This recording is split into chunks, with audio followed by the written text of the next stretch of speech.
Those things are scary. I would not have one of those in my house. I love it.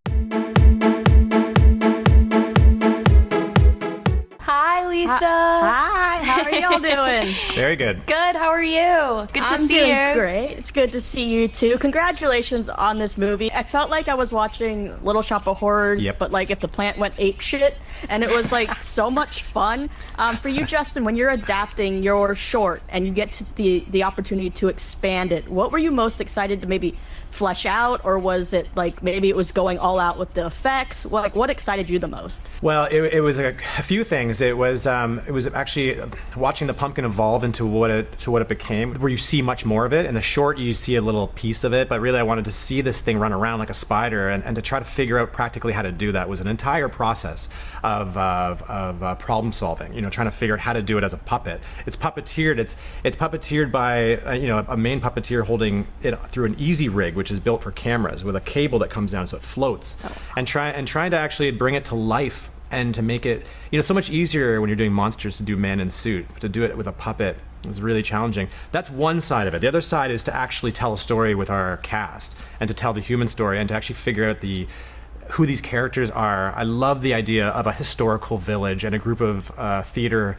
performers that put on these elaborate plays, and the idea of this group of people, these theater kids being stuck in a historical village trying to get out. Just that idea is inspiring from a character perspective. And then the marriage of like, oh, they're stuck on Halloween night in a historical village with this killer pumpkin on the loose. This is really fun. Like this is a movie that should have been made a long time ago. Why doesn't this franchise exist? Well, that's what I love about horror movies and this genre, is you're taking things that maybe we don't think of and turning them scary. Like, I'm never going to look at a pumpkin the same. When I was younger, my mom made me volunteer at a place that had reenactments, and I had to put a dress on. So, like, you're really going for all of these things.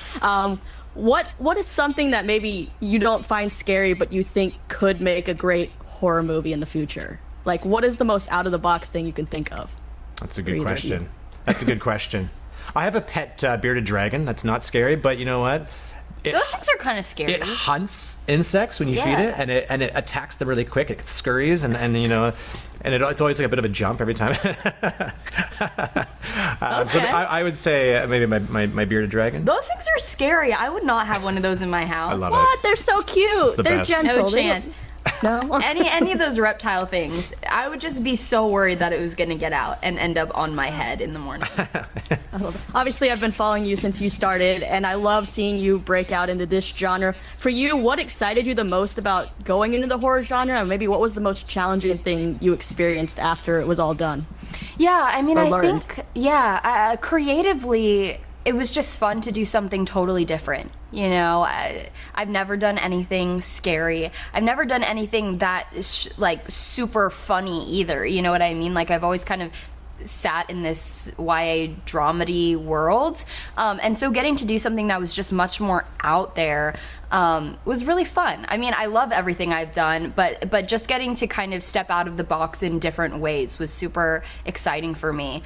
And I think in terms of a challenge, I think in a similar vein, it's very out there. And so how you make all of those kind of extremely unique pieces come together in something that feels cohesive, right? So how do you have a killer pumpkin, but for it to be funny and also for it to be scary, and you believe that any of this is maybe happening? I think there are so many pieces that it's a very delicate balance to find, right? Where your audience is hopefully taken on this journey and not resisting, going, why would that happen? Why would that happen? And not believing it. The thing kind of lives and dies on caring about what's going on. And so I think that was the biggest challenge from an acting perspective, is just hopefully getting people to care. When you read the premise, you're like, this has got to be weird, right? Yeah. And there's so much heart in it. I absolutely love it. And a lot of this cast is known for comedy. I grew up watching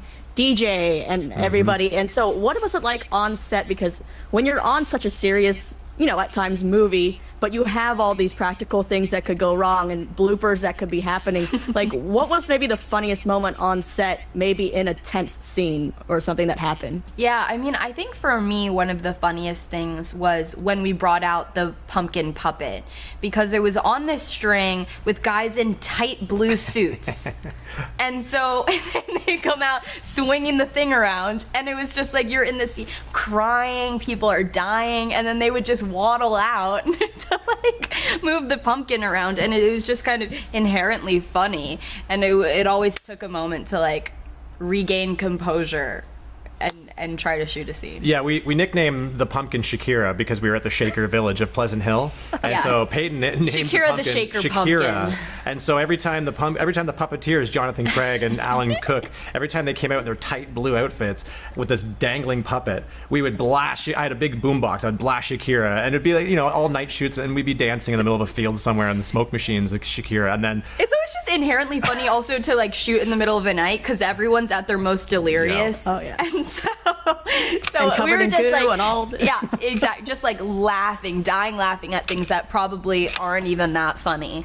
Well, But I feel we're like for the sequel, it follows you to New York or something at a Shakira concert, and this pumpkin just oh comes my gosh, shaking out. we gotta go mean- to a Shakira concert. I'm taking notes. Put You that never know, in, right? Put Taking that notes. in there. That's hilarious. I love it. Well, congratulations on this movie. Definitely gets you in the Halloween spirit, and I can't wait to see if there's a sequel. I'll be ready for it. Thank you so much. Thanks. Nice to see you. Good to see you guys. Love your jacket, by the way. Thank you. I saw the Ghostbusters outfit in the thing. I was like, I have to wear it. Very on brand. Love it.